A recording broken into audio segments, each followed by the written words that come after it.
c'est que nous sommes des êtres assoiffés.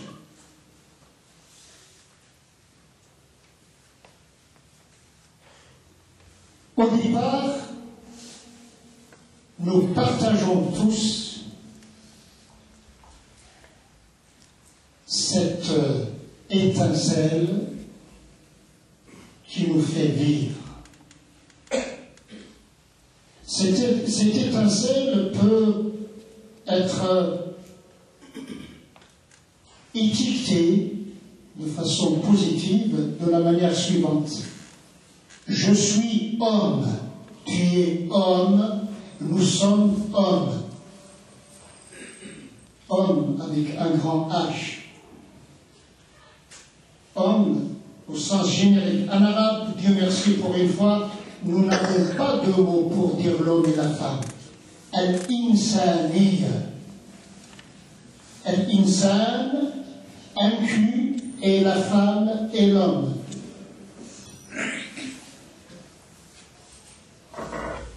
Souvent, il est question d'une question idiote. C'est la réussite. Tout le monde parle de réussite. Tout le monde parle de la réussite. Le même mot utilisé par une multitude d'êtres humains. Mais qu'entend-on par réussite? Je pense que la meilleure des réussites, c'est de partir de l'état homme vers l'humanité. Notre vie sur cette terre n'a de valeur que lorsqu'elle transforme l'homme, qu'il soit homme ou femme, en humain. Nous sommes tous en quête de l'épanouissement de notre humanité. S'épanouir humainement,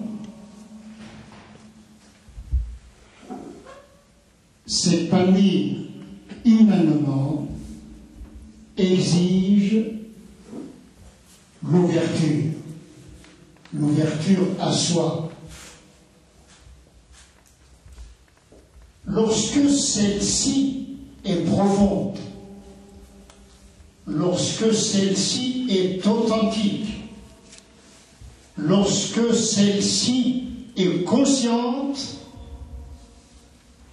on finit tôt ou tard par nous retrouver dans l'espace commun, non en tant qu'entités opposées les unes aux autres, mais en tant que partie intégrante de ce qui nous est commun, à savoir notre humanité.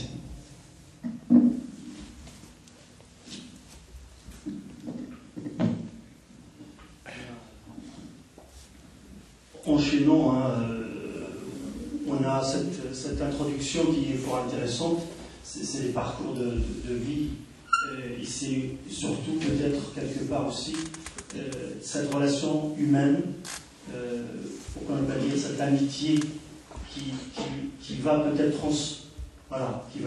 transformer ce vivre ensemble dont on parle, et qui est cette promesse. Alors ce vivre ensemble, justement, dans quelle perspective, pour le situer par rapport à aujourd'hui, sans revenir sur toute l'histoire, mais dans quelle perspective peut-être de rencontres déjà vécues, on peut arriver à l'imager, en tout cas pour aujourd'hui.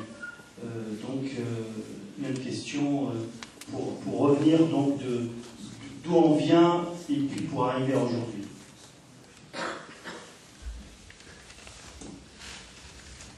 Je crois que la question du vivre ensemble, ce n'est pas une question vraiment nouvelle.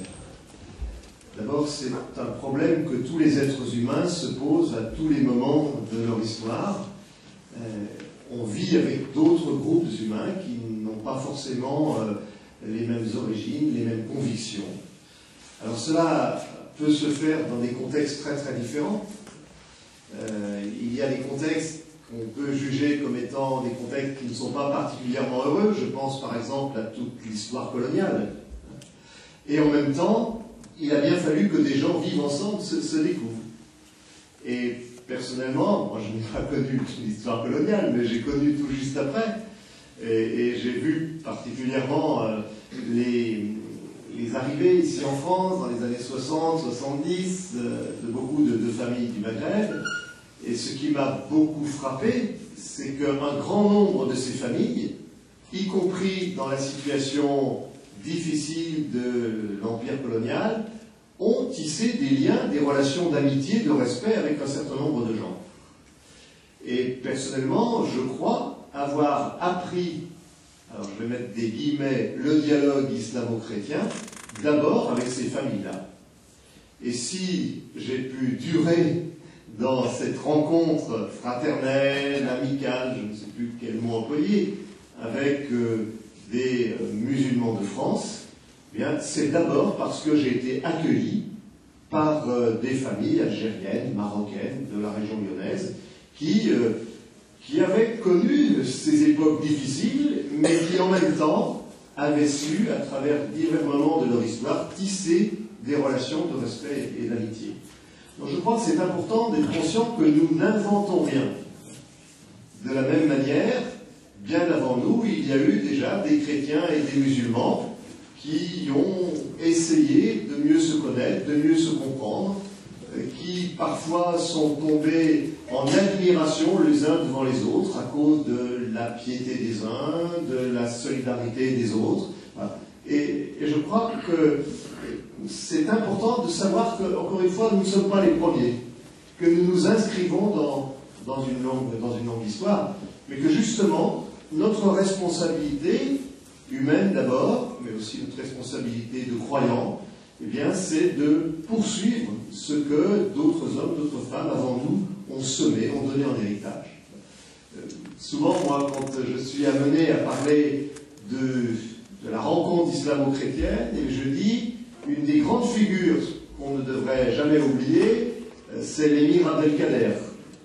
Abdelkader l'Algérien, qui a été un homme, vous savez tous, qu'il a connu la douleur de l'occupation de son pays, de ses terres, qui a été une figure de résistance, on peut dire le créateur de l'État moderne algérien, et qui en même temps n'a jamais confondu, on pourrait dire, le combat pour la justice et le mépris de l'homme, même quand l'homme est votre ennemi.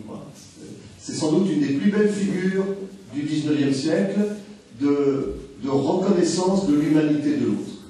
Et puis comme cet homme était d'abord un mystique, on sait qu'après une grande partie de sa vie, après sa défaite, après son emprisonnement en France, la trahison de la France, eh bien il a plutôt cherché à développer le respect de l'autre, l'amitié de l'autre, plus que cultiver l'opposition et la différence. Donc pour moi, le fondateur du dialogue islamo-chrétien, si on garde ces termes-là, c'est l'émir Abdelkader. Ensuite, il y a eu un certain nombre de chrétiens, je ne vais pas refaire toute l'histoire, hein, mais je donne ce personnage-là pour dire, nous nous inscrivons dans une histoire.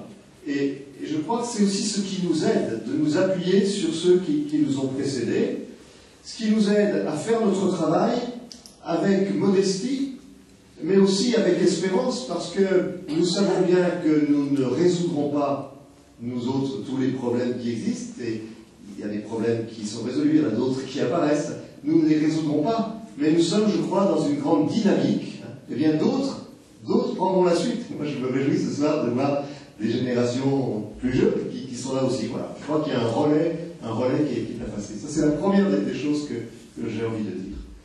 Ensuite, le vivre ensemble. Quand on est voisin, on a deux solutions. Soit on s'enferme et on se regarde en chien de faïence, on se méfie l'un de l'autre, on refuse la rencontre de l'autre, soit au contraire, on joue la rencontre de l'autre. Et malheureusement, je crois qu'on est dans des sociétés occidentales en particulier, où on s'enferme de plus en plus, chacun derrière ses portes blindées.